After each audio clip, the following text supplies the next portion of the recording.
BLA की नरवाना की करी है और सभी 191 बूथों पर 225 में से बीएलए पार्टी द्वारा नियुक्त किए गए हैं और एसआईआर के साथ साथ संगठन का कार्य भी ये बीएलए साथी करते रहेंगे और मुझे पूर्ण विश्वास है कि हर बूथ लेवल पर जिस प्रक्रिया से लोग प्रताड़ित हैं उनका सहयोग भी करेंगे और संगठन की मजबूती भी लाने का काम।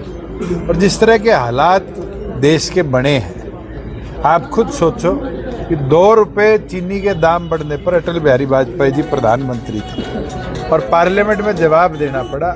आज 20 से 25 रुपये दाम बढ़ गए, फिर भी सरकार चुप। आज गैस की, पेट्रोल की कीमतें, कच्चे तेल की कीमतों से माप कर बढ़ने की बात करने वाले लोग जब अंतर्राष्ट्रीय बाजार में तेल की कीमतें गिर गई उसके बावजूद भी कम नहीं कर।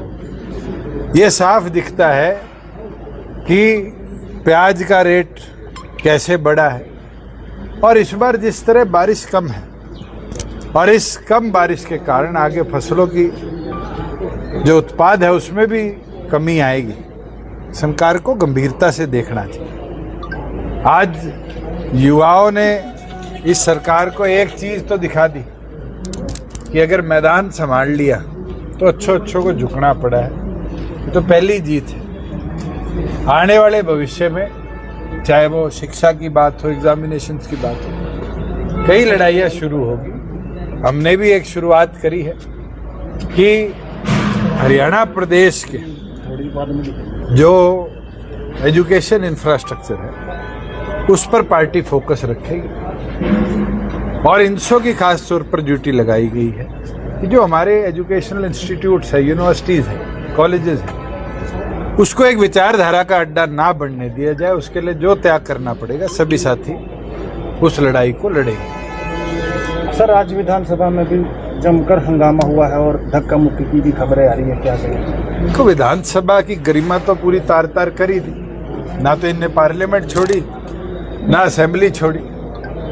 और पिछले वर्षों में जिस तरह के हालात विधानसभाओं के रहे हैं ये साफ दिखता है कि डेमोक्रेसी डिस्कशन से चलती थी। भारतीय जनता पार्टी डेमोक्रेसी को डिस्कशन से दूर करती जा रही है और जब तक चर्चा नहीं होगी तो सुझाव नहीं आएंगे और सुझाव नहीं आएंगे तो देश आगे नहीं बढ़ेगा। आप खुद देखो जो हालात आज बन रहे हैं।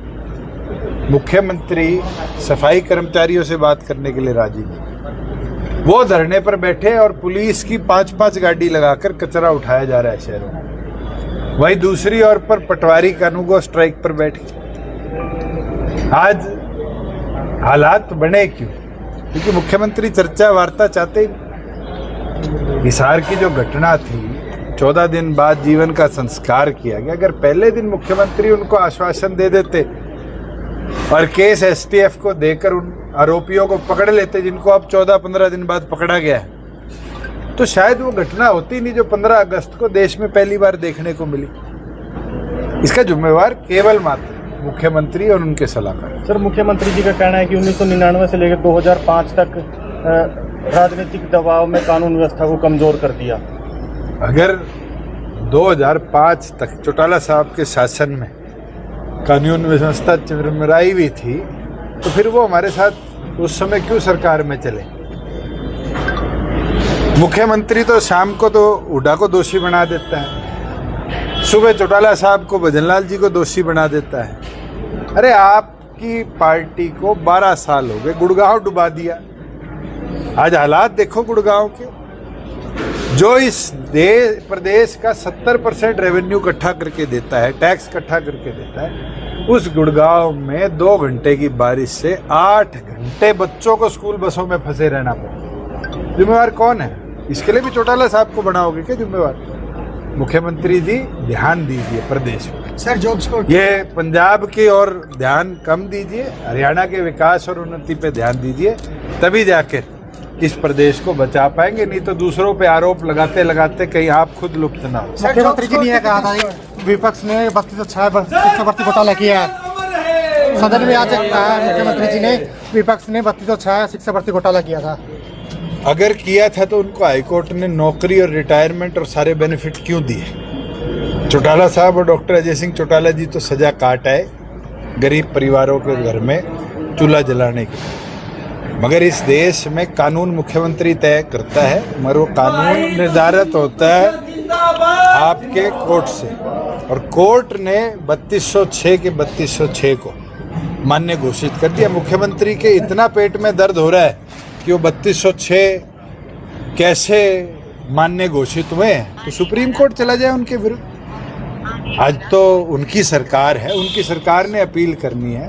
अगर 3206 लोगों को रोजी रोटी देना, डॉक्टर अजय सिंह चौटाला जी और चौटाला साहब को 10 साल जेल में रहना, सब गलत था, और वो ये कहते हैं कि वो 3206 गलत तरीके से लगाए गए थे, तो मुख्यमंत्री जी आपकी सरकार है, अपील करिए, इससे बड़े कोर्ट में जाइए, 3200 से वहाँ से भी जीत कर आएंगे, हमें विश्वास है। सर जॉब सिक्योरिटी कितनी उचित है आपकी? जॉब सिक्योरिटी तो बहुत उचित है। पंजाब सरकार को बधाई देता हूँ जिन्हें पंजाब के कच्चे कर्मचारियों को सिक्योर करने के लिए कानून लाया। मुख्यमंत्री को भी हरियाणा में लाना चाहिए। ठीक है, धन्यवाद।